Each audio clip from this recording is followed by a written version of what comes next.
We on? Good morning. All right.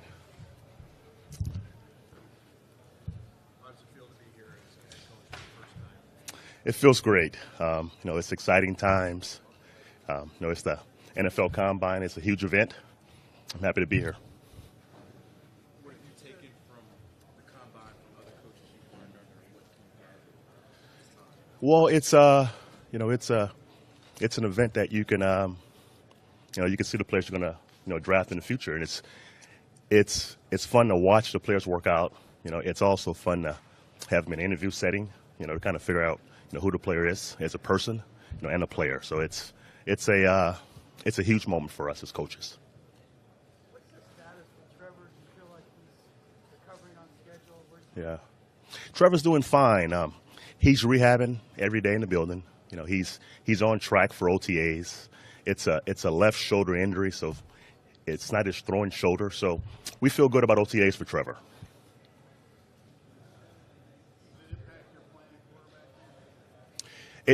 It does not. We've got two young guys that combined to win 9 games last year. As starters. Probably should have won 2 more games. So we're fine there. With those 2 kids going forward.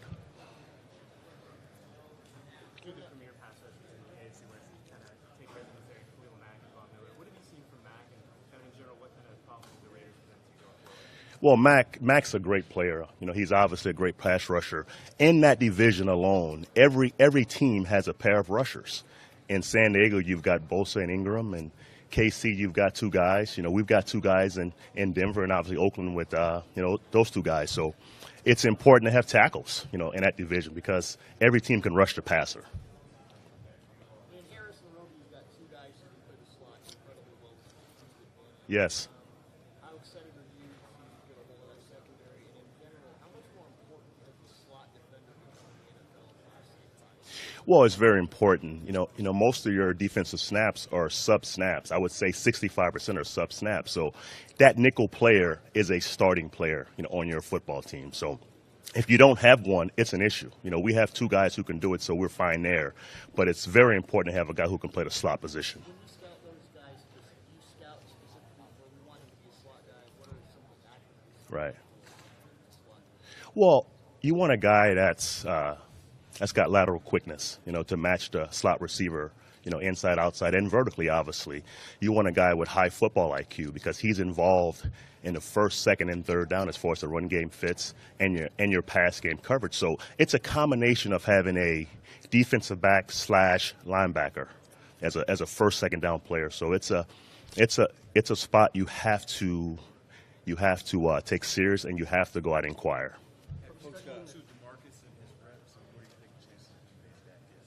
I've talked to DeMarcus, 4 or 5 different times. He's obviously a free agent. So, that being said, lots of things go into that.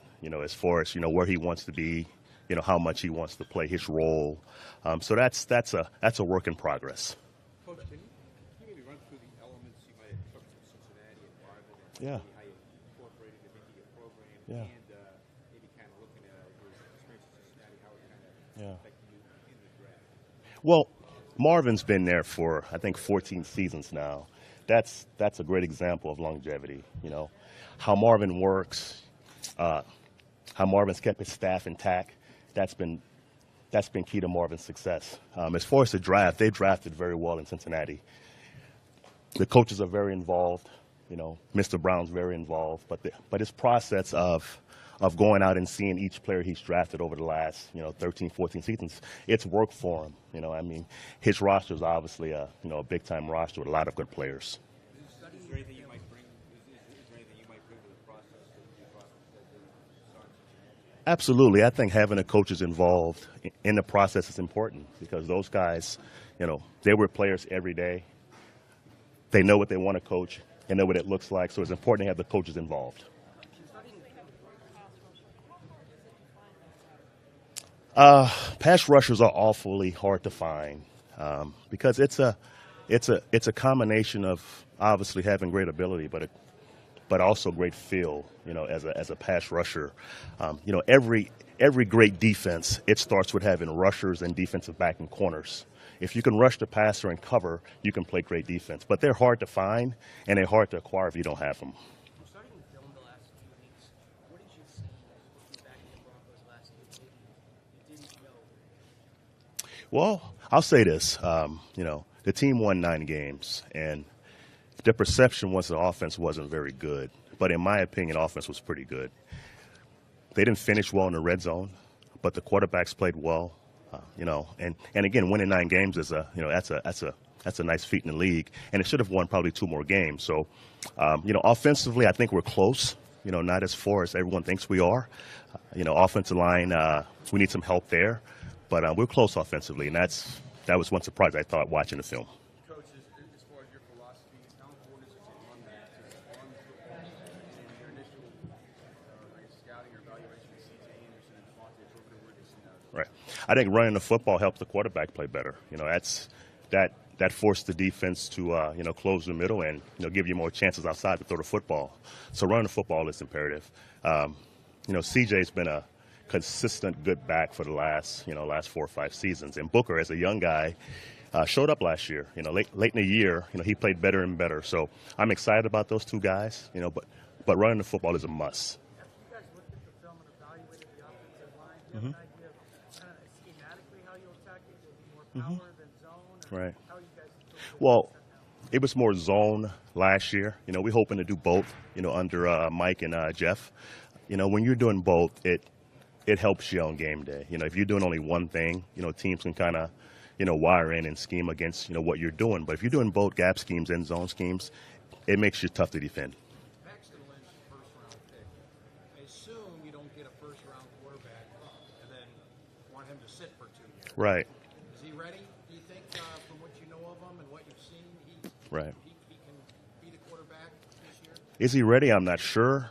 But, obviously he's got great skills. He's a tall man with a big arm. Is he ready? That's a tough question. He had 2 starts last year. Trevor played, also. It's going to be an open competition, and whoever wins the job, that's who's going to play. That's fair as it can be. Mike McCoy has always kind of designed his offense well around the quarterback's strengths. Sure. Is it hard to kind of talk more than just general philosophy of who your quarterback is going to be at? Well, no. Most offenses have a foundation of run game and pass game, that they want to implement in the off season. I think the problem with Paxton and Trevor, they're so different. Paxton's a tall, big arm guy, athletic guy. Trevor is a fundamentally sound, great footwork. Great with the ball. He can really spin the ball as far as throwing the football. So they're different. So I think Mike's challenge is find an offense that fits both guys so they can compete equally. That's the challenge for Mike. Last year, the Trevor versus Paxton battle went into late August. Sure. Lasting that long, Right. would you like to see? Whenever it happens, it happens. The best guy will play. Vance, what do you need to see from Paxton for him to put himself in that front runner position? Well, consistency. Playing quarterback in the NFL is about consistency. Not turning the ball over. Making throws, making good decisions. That's important to play quarterback in NFL. Sure. Right. Well, I thought Jimmy was really special. I was really surprised on how poised he was. Our front was pretty good last year. After Seattle, it was a pretty good outing against Seattle. And week 2 against Jimmy, he was really poised. He was confident. He made good decisions. He made some awesome throws also in that football game. So I was really shocked how good he was against us. Vance, what do you think about Mickey getting the job at LSU? Yeah. Well, I'm excited for Mickey. It's my brother, guys. It's his first real opportunity. He had a bunch of small college jobs in the past, and he's worked so hard to get to that level. I'm excited about him having a chance to work at LSU. It's home for him. He's a great recruiter and a great coach, so I'm excited for him. How much do you talk to him? Probably every day, probably through text or through the phone. So he's awfully excited. He's working for Ed Ogeron, who's a family friend. So he's in a good place.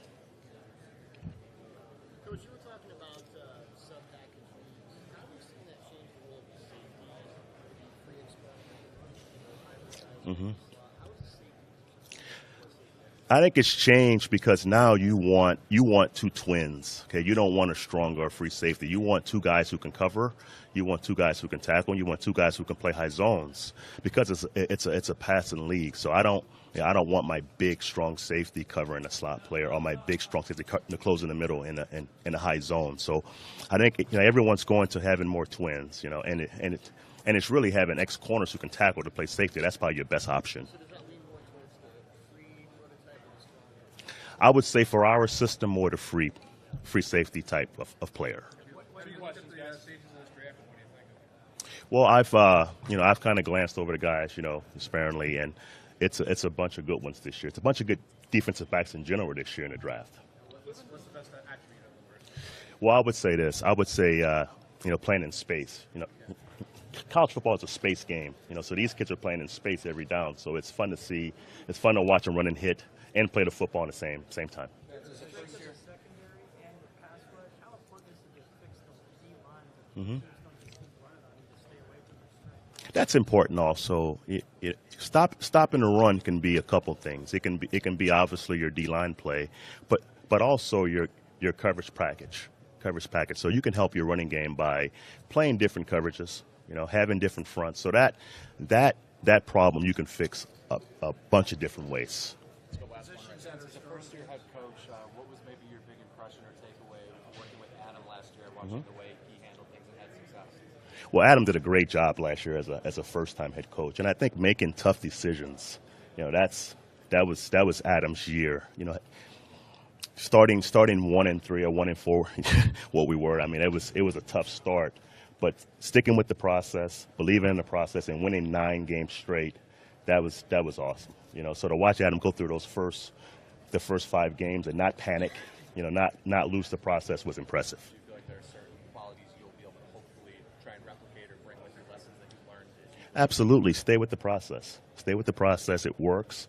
Believe in the process, and just stay demanding on your players, and it works. Thank you, Coach. Thank you, guys. All right.